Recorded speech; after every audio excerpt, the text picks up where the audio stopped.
I think we can start. Maybe let's start with Ben and then up. Yeah, yeah. So, uh, I generally am. I generally like Vitalik's. I think he stuff. He generally comes across to me as someone who's thinking about what he's doing. And so one of my biggest, I guess, critiques of this post is less explicitly what it says and more. I guess as I've aged, I've become less and less caring about abstract ideology. I just, I don't find it particularly interesting or useful anymore. Especially as time goes on, I found I'm like, if it's not concrete, I'm not really paying too much close attention to it. Um, with, and I know Vitalik also has done concrete things. He's also given, specific causes. I'm thinking that India cause he like gave all his shib to or something. But I feel like discussions that are as abstract as what he comes up with here are a little, I don't know, very 1990s, I guess, or in the past. Whereas today, it's there's so much important to discuss that's specific, like and it's actually tactical. That I don't know, and it's not that I disagree with anything here. It's just that's what I feel. So I think I'll pass it down to Nathan.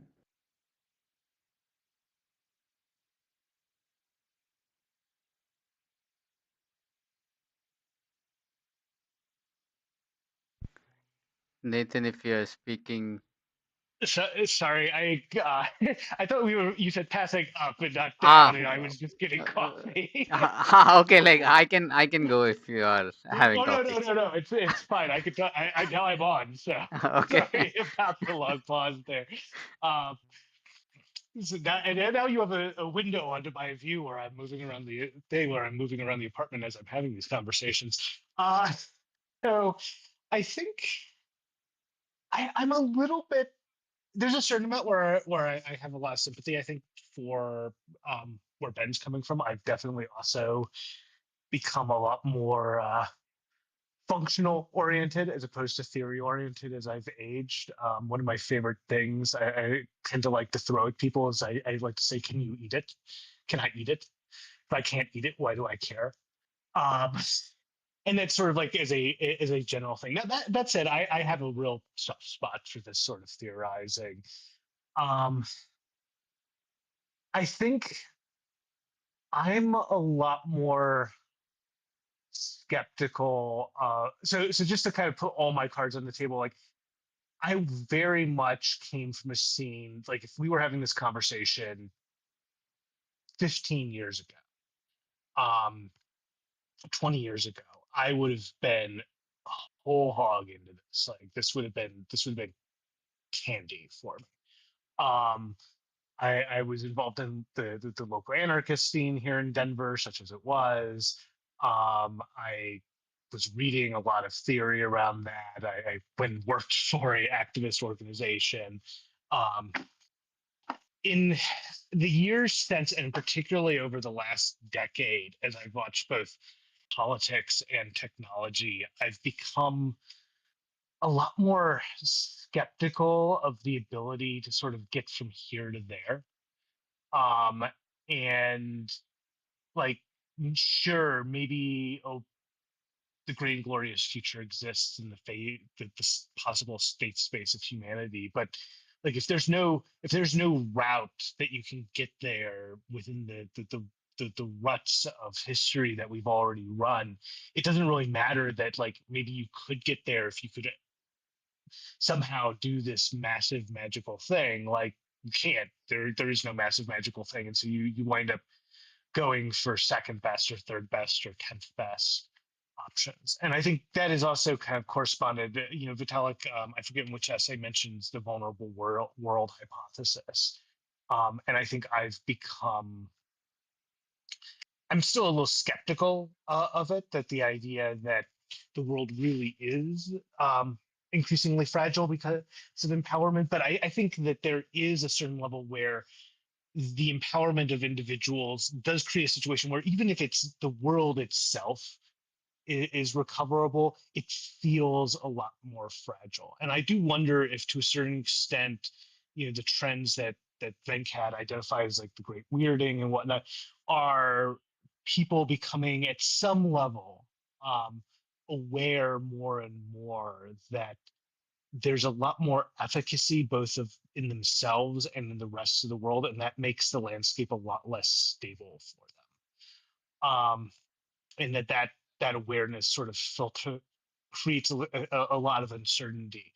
Um, and I think you can see sort of calls, the responses have been fairly authoritarian to that.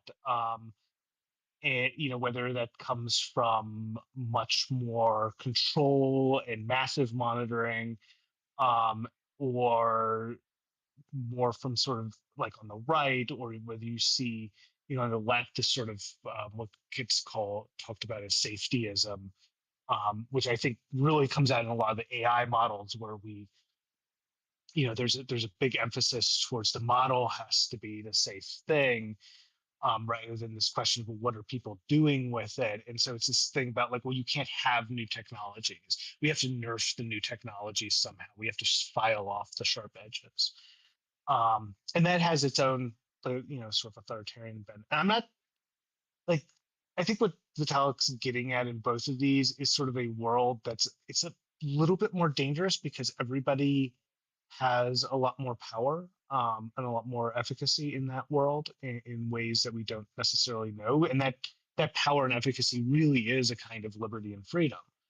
Um, and then the idea is to kind of try to balance that out with like, you know, can we have these sort of like verifiable community driven forms of attribution, and community surveillance? And like I'm very skeptical that we can get from here to there. I secretly want it to happen. Not so secretly want it to happen. Like that is definitely feels like the better future, but it's really hard to see in the current political landscape, either within the US or worldwide, um, how you can kind of make that jump. Um, and there's theories about like building the new in the shell of the old, but I just I do have a little bit more skepticism of all of that getting older. So like, yeah, I I want all this to be more true than I think I maybe feel that it is, directionally. I will say it doesn't get mentioned, but something that this of these essays put me in mind of was a book that was written many years ago, um, by a science fiction author named David Brin, called "The Transparent Society." It's definitely not some of the same themes, um, but it it rhymes very much, and I feel like you can almost look at a lot of the ideas in this as a precursor,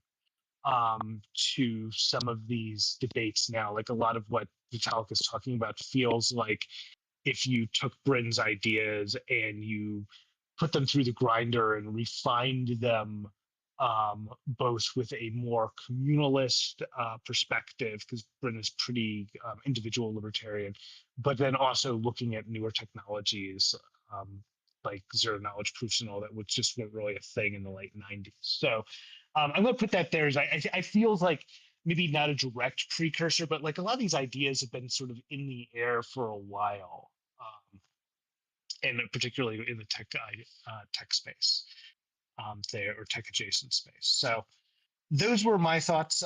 That's kind of all rambly. Apologies for not being more organized, and I will pass it down to Venkat.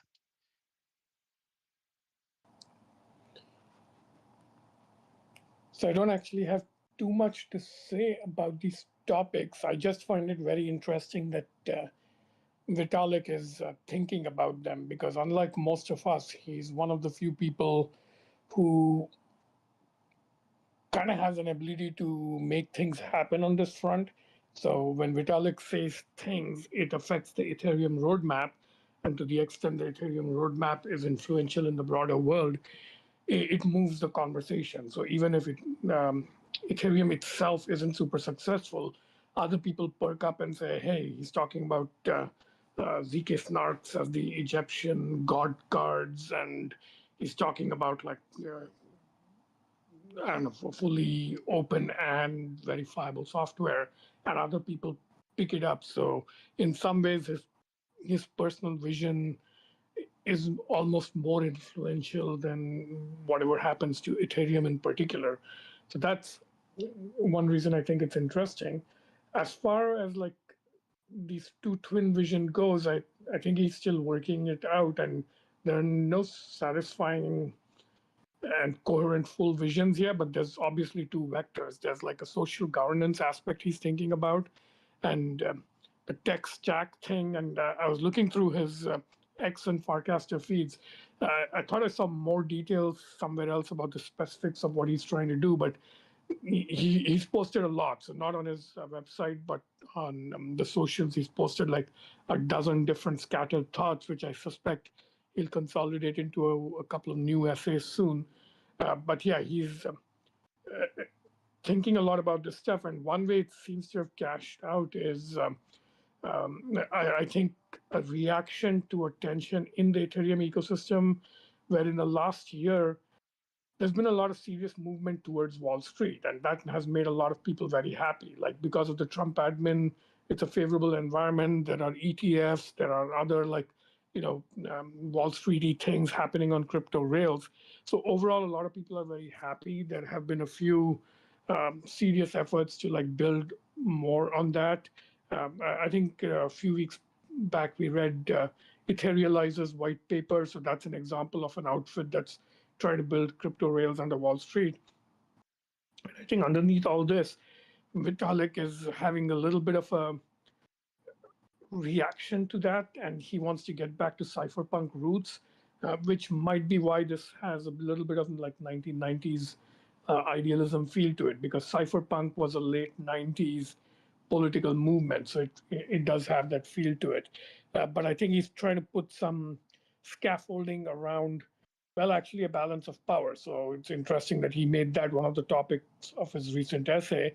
But I think he himself is trying to engineer a personal balance of power between tendencies towards making Ethereum kind of like an operating system that Wall Street depends on, but conversely, that becomes dependent on Wall Street for its existence. And on the other direction, sort of keeping it true to cypherpunk roots, which has these other elements of like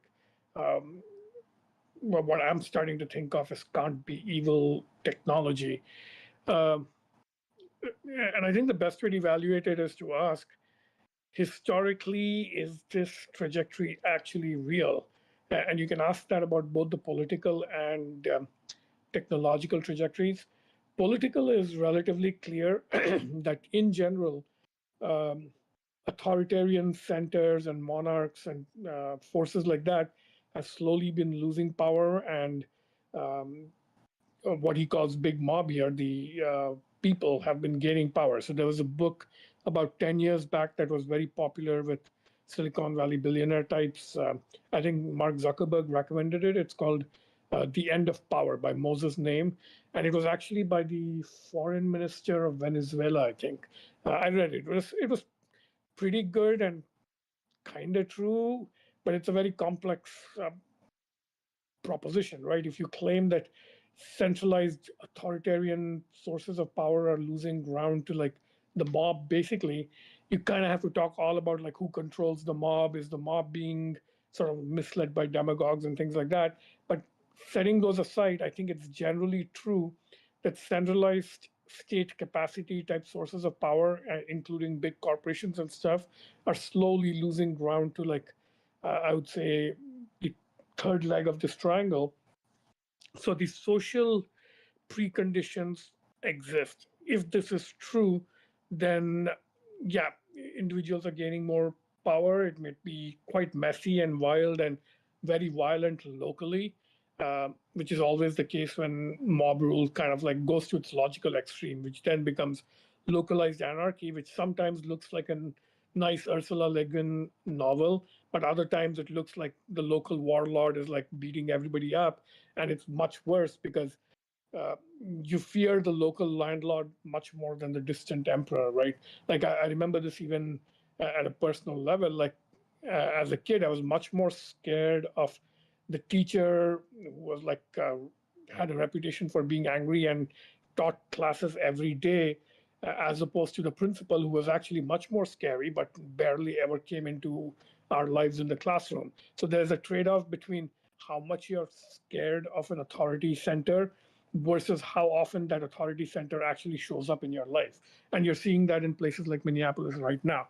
Like the federal government is much more powerful than state and local authorities, but when it shows up, it's really scary. But most of the time, it doesn't actually show up, and you should be scared of the local corrupt beat cop more, maybe.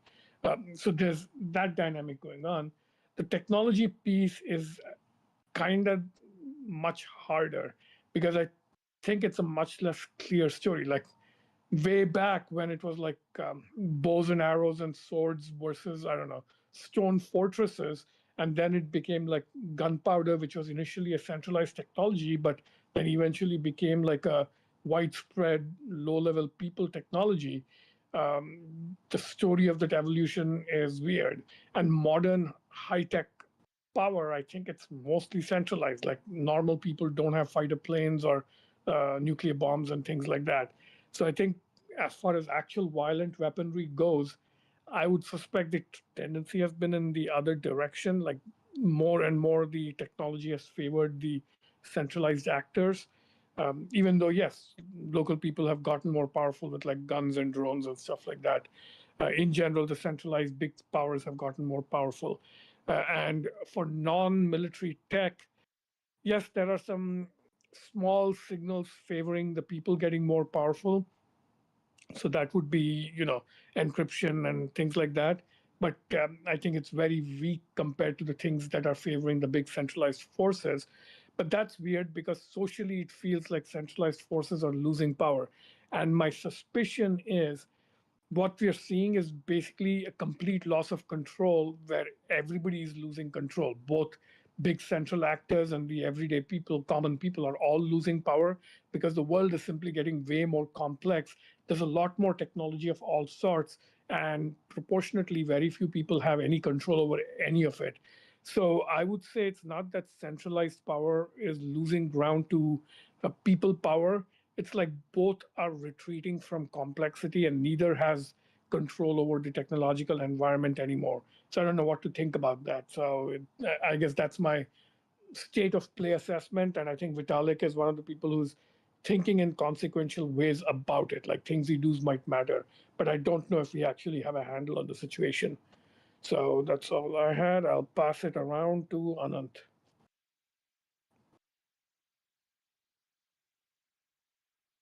Yeah, thank you. Yeah, I read both the posts, the importance of full stack and openness and variability and the balance of power.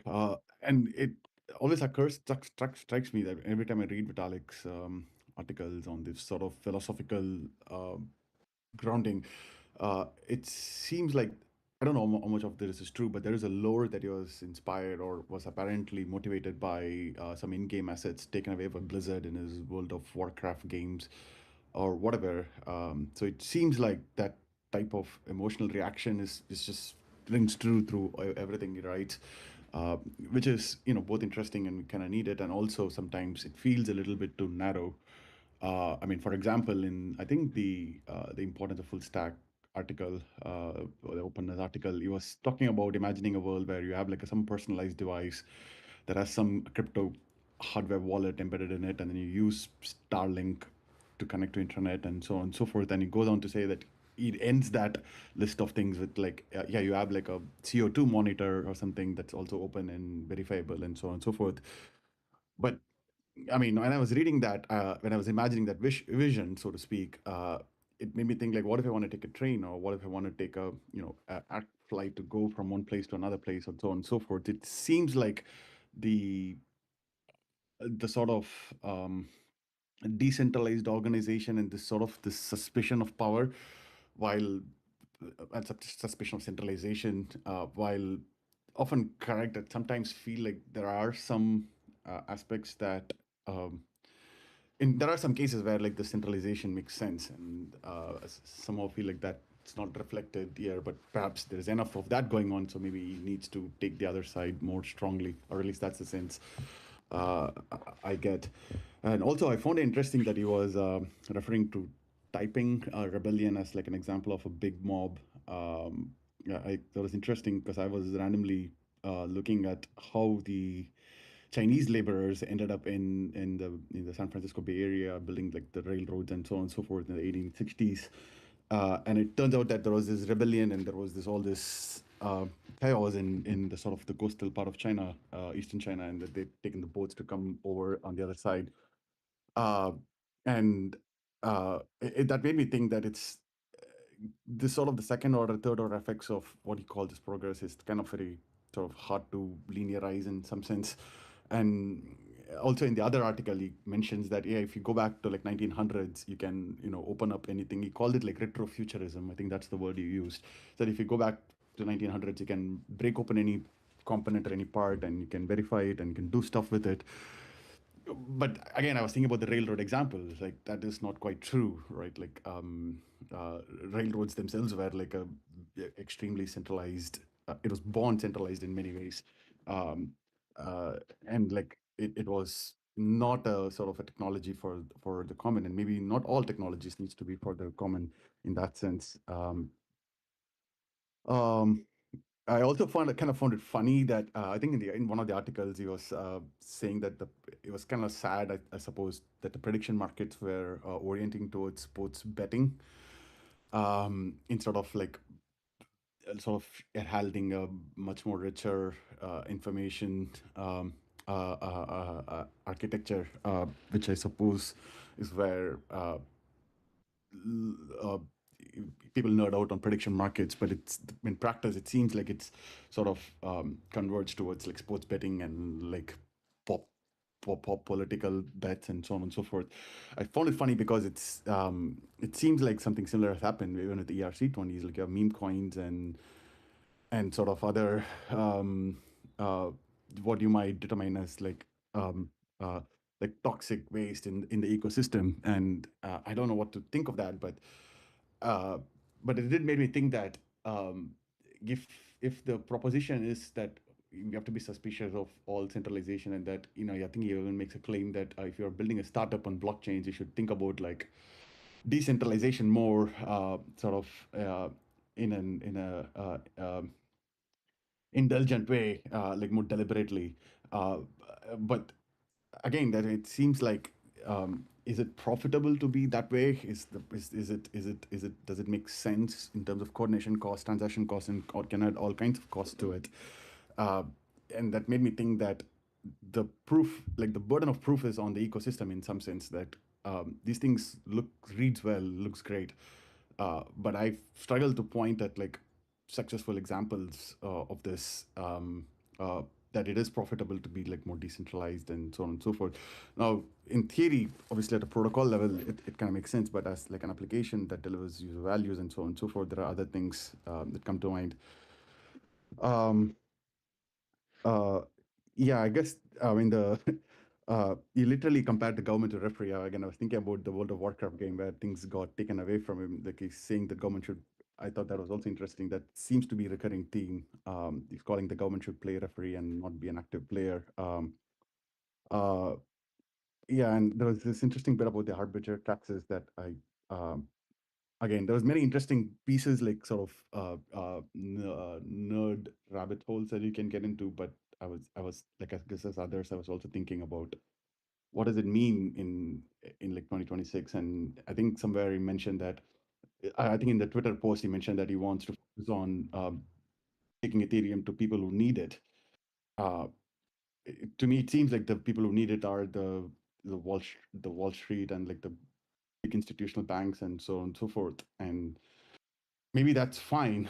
Maybe just have to accept it, but I struggle to find like other idealist sort of motive that was expressed here, and like if people who actually need it even have an understanding of these things, and maybe perhaps they needed different things. I was reminded of the other post I was reading, like on the Ribbon form, like from long ago. It's called, I think, the book review of Portfolio of the Poor, on how poor often, the way they organize and manage their financial cash flows and so on and so forth, is often very different from what, like, centralized planning authorities look at. So uh, it seems like it's kind of happening in similar terms in the technology sense, with Ethereum at the center of it. Eh, anyway, I'm rambling on, but I'll stop there, pass it to Anuraj. Yeah, I have similar sentiments to what the discussion was. So, like a good ideal world to aspire to, but I don't know how practical it is to implement all of this stuff. For example, like a lot of the hardware stuff he talks about. The silicon for silicon design, you have basically like three large corporations who control the uh, CAD for making silicon.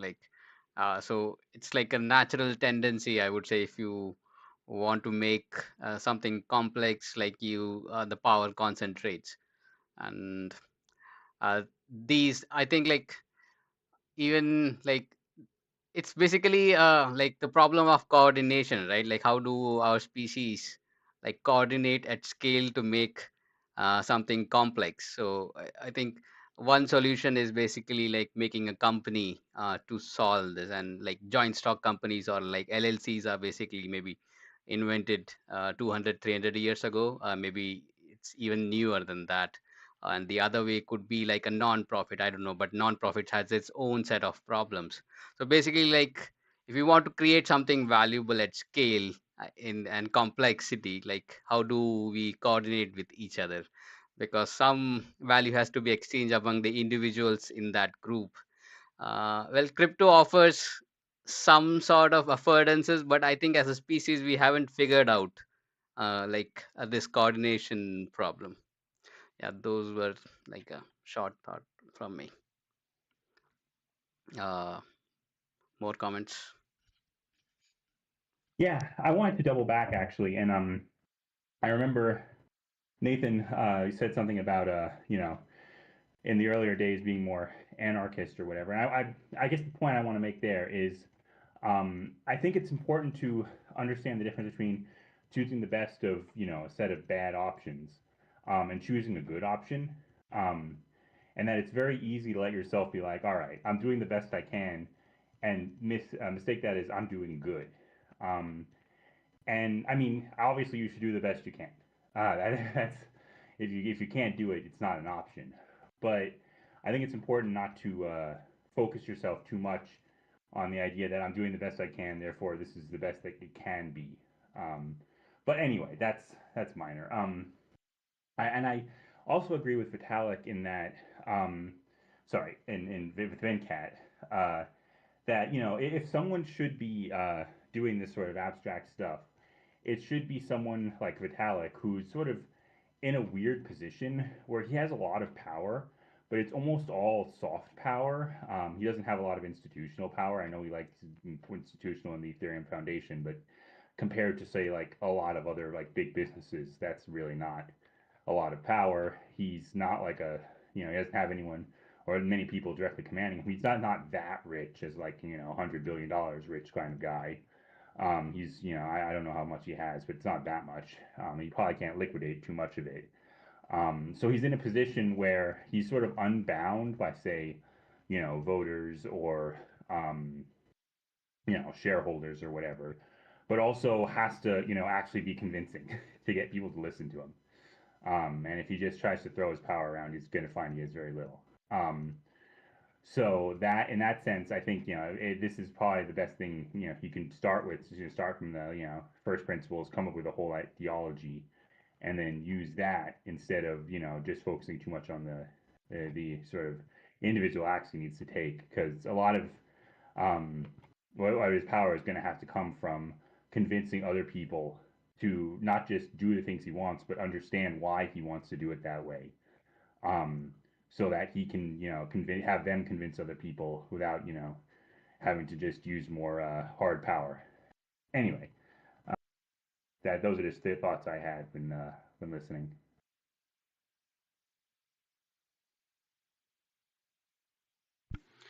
Any more thoughts?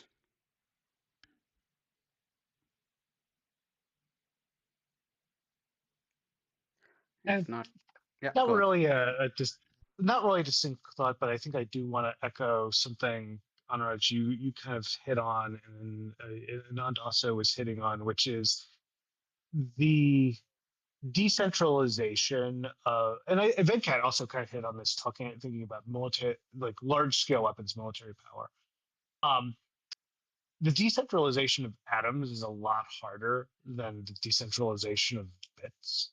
And I do think, another potential critique of a lot of this is that we there is such a tendency to identify software with technology now that I think even people who are very smart tend to get stuck in thinking that a lot of the same principles that work in software are going to apply in the physical world. But, you know, at its base, software is non-rivalrous in a way that the physical world is not. Um, Open source software works because I can make a copy of the bits, and if I copy the bits, I can use the thing, and you can use the thing. It doesn't take it away from you. But like, if I eat the apple, you can't eat that apple. If I'm sleeping in the bed, you can't sleep on top of me, except in very limited circumstances.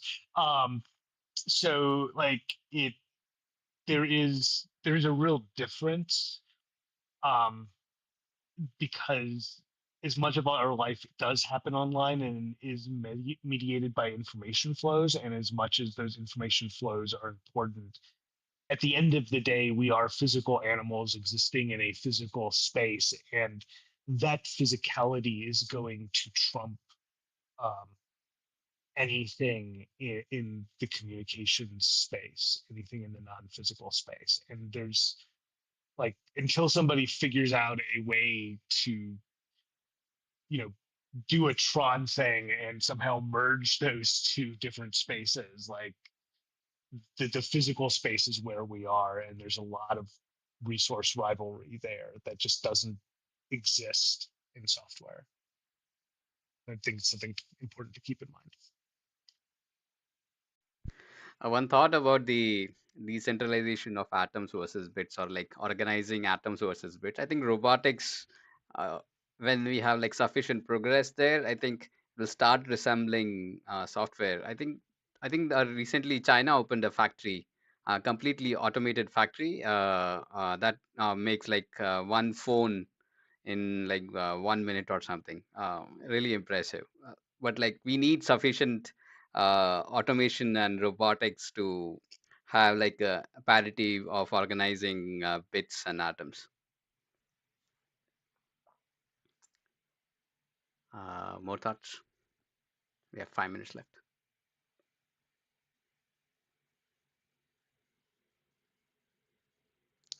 If not, then we meet again in 2 weeks. Sorry, Thank Anuraj, you. I'll jump in if nobody else. I Okay. didn't want to take the time.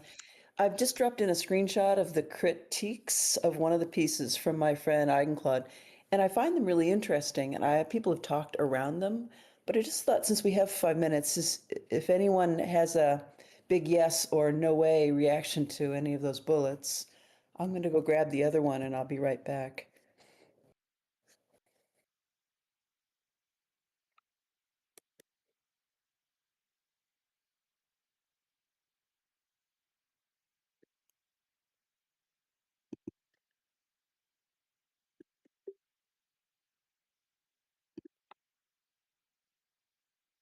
There, so no obligation, but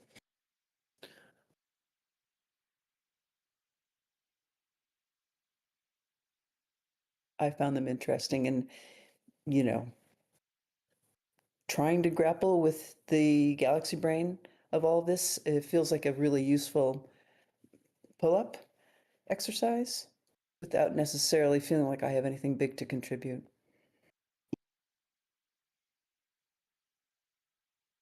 I mean, just quick scan. Like, I think the points on the second screenshot are kind of align with what I was trying to get at about like there being a big difference between physicality is very different than the communication space. Uh, that said, I think the second set, I don't know if I buy all of those critiques. Like, I also think that the idea that the big mob emerges from the failures of business government legitimacy, like that strikes me as not actually true. Like you can also flip that on its head and say that government emerges from the failures of the mob. Like that's the classic. Like why does Leviathan exist? So I don't know. I think that the second set is a much better critique, but that's mostly because I think I was trying to say the second set. Yeah, mostly like the second set and the third point. It's the money problem, right? You have to solve the money problem. Otherwise, like it's like the tragedy of commons, and who takes the headache of building something common when they themselves don't get anything back. Like they have to pay their bills, right? More thoughts?